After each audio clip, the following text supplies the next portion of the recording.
The reason why we're dealing with them because we've gotten complacent from a compromise.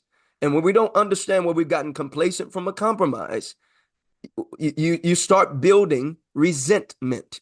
Okay? You start building resentment, right?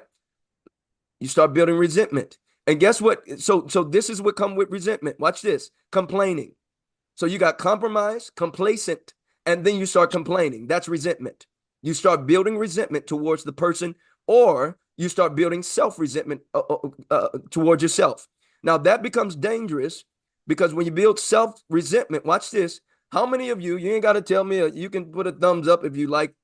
How many of you, sometime as men, listen, when God highlights to you, didn't I tell you to do this back then and you see the result now? That can cause you to feel overwhelmed. Like, shoot, I missed I missed the boat. I remember you told me, God, to do it this way, and I didn't.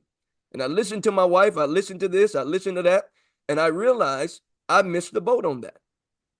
Okay.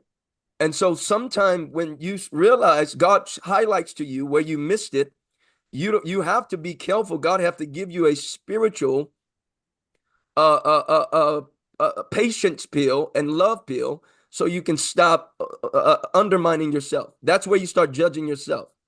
Now it becomes too much. Okay.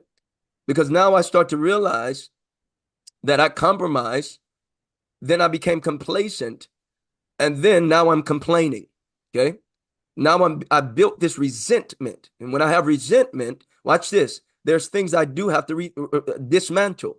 Okay. Because sometime as men, what we do, men, listen to this. This is what we do. Sometime for the sake of peace, we'll sacrifice truth. Sometime for the sake of peace, you'll sacrifice truth. And if when you sacrifice truth for the sake of peace, and you don't come back to establishing order, you start the cycle again. You compromise, you become complacent, you then you start complaining, and watch this. This is the last one. This is the last C. You fall in coercion. You start to be coerced. The influence of life and people's voices and every wind and wave of doctrine, you pick up everything. Now you don't know where to start.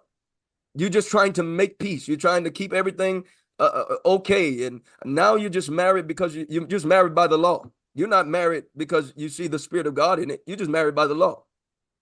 You're now in coercion. You're being coerced by the world, the situations in your life. Okay.